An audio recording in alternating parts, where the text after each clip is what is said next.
ശ്രീ പരമേശ്വരൻ അരുളി ചെയ്തു. ദേവി ഇങ്ങനെ അതിരഹസ്യവും ഹൃദ്യവും പവിത്രവും പാപങ്ങളെ നശിപ്പിക്കുന്നതുമായ രാമഹൃദയം ഞാൻ ഭവതിക്ക് പറഞ്ഞു തന്നു കഴിഞ്ഞു. ഇത് എനിക്ക് രാമൻ നേരിട്ട് ഉപദേശിച്ചതാണ്. എല്ലാ വേദാന്ത ശാസ്ത്രങ്ങളുടെയും സാരസർവസ്വമാണ്. ഈ രാമഹൃദയത്തെ ദിവസേന ഭക്തിയോടെ പാരായണം ചെയ്യുന്നവർ മുക്തരായിത്തീരുമെന്നതിൽ സംശയമില്ല. അനേക ജന്മങ്ങളിലായി സമ്പാദിച്ചു കൂട്ടിയ ബ്രഹ്മഹത്യാദി പാപങ്ങൾ പോലും നശിക്കും. ഇത് രാമൻ തന്നെ അരുളി ചെയ്തതാണ്. വർണ്ണാശ്രമധർമ്മങ്ങളിൽ നിന്ന് ഭ്രഷ്ടനായവൻ, പരമപാപി, അന്യരുടെ ഭാര്യ, സ്വത്ത് എന്നിവയിൽ ആസക്തൻ, ബ്രഹ്മഹത്യക്കാരൻ, അമ്മയെയും അച്ഛനെയും കൊന്നവൻ, യോഗികളെ ദ്രോഹിച്ചവൻ, ഈ പറയപ്പെടുന്ന പാപികൾക്കൊന്നും സാധാരണ നിലയിൽ പ്രായശ്ചിത്തമില്ല.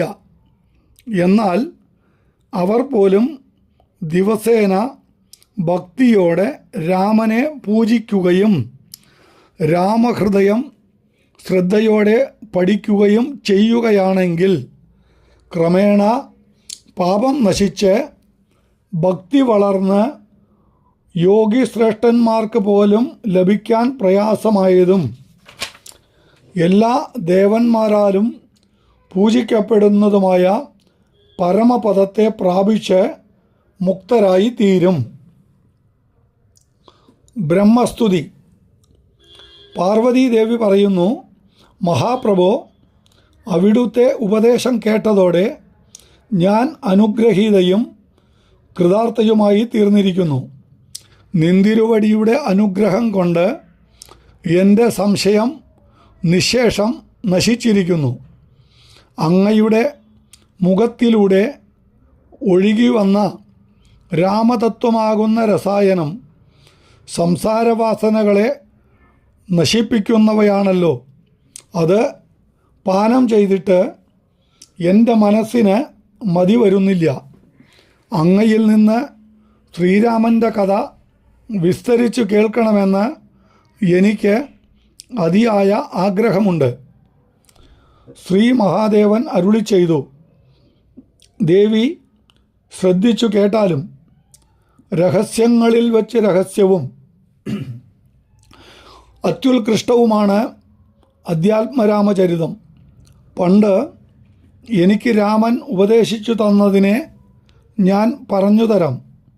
അത് ആധ്യാത്മികം, ആദിഭൗതികം, ആദിദൈവികം എന്നീ 3 വിധ ദുഃഖങ്ങളെ നശിപ്പിക്കുന്നതാണ്. ഇത് ശ്രദ്ധയോടെ കേൾക്കുകയാണെങ്കിൽ ജീവൻ അജ്ഞാനത്തിൽ നിന്നുണ്ടായ വലിയ ഭയത്തിൽ നിന്ന് രക്ഷപ്പെടും. സർവൈശ്വര്യ സമൃദ്ധിയും ദീർഘായുസ്സും പുത്രസമ്പത്തും നേടുകയും ചെയ്യും. രാവണൻ മുതലായ രാക്ഷസന്മാരുടെ ഭാരം താങ്ങാൻ വയ്യാതായ ഭൂമിദേവി ഒരു പശുവിൻ്റെ സ്വരൂപം സ്വീകരിച്ച് ദേവന്മാരോടും മുനിമാരോടും കൂടി സത്യലോകത്തിൽ ചെന്ന് കരഞ്ഞുകൊണ്ട് തൻ്റെ ദുഃഖം മുഴുവൻ ബ്രഹ്മദേവനോട് പറഞ്ഞു. ബ്രഹ്മദേവൻ അല്പസമയം സമാധിയിലിരുന്നു. അതോടെ ഭൂമിദേവിയുടെ ദുഃഖത്തിനുള്ള കാരണവും അതിനുള്ള നിവാരണവും അദ്ദേഹത്തിന് അറിയാൻ കഴിഞ്ഞു. ബ്രഹ്മദേവൻ ഭൂമിദേവിയോടും ദേവന്മാരോടും മുനിമാരോടും കൂടി പാലാഴി തീരത്തേക്ക് പോയി. എല്ലാവരുടെയും ഹൃദയത്തിൽ അന്തര്യാമി സ്വരൂപേണ വിളങ്ങുന്നവനും എല്ലാം അറിയുന്നവനും സർവരുടെയും നിയന്താവുമാണല്ലോ ഭഗവാൻ ശ്രീഹരി. ആ ഭഗവാനെ വേദമന്ത്രങ്ങൾ കൊണ്ടും പൗരാണിക സ്തോത്രങ്ങൾ കൊണ്ടും ഭക്തിപരവശനായി ആനന്ദ കണ്ണീരൊഴുക്കിക്കൊണ്ട് ഗദ്ഗതത്തോടെ സ്തുതിച്ചു.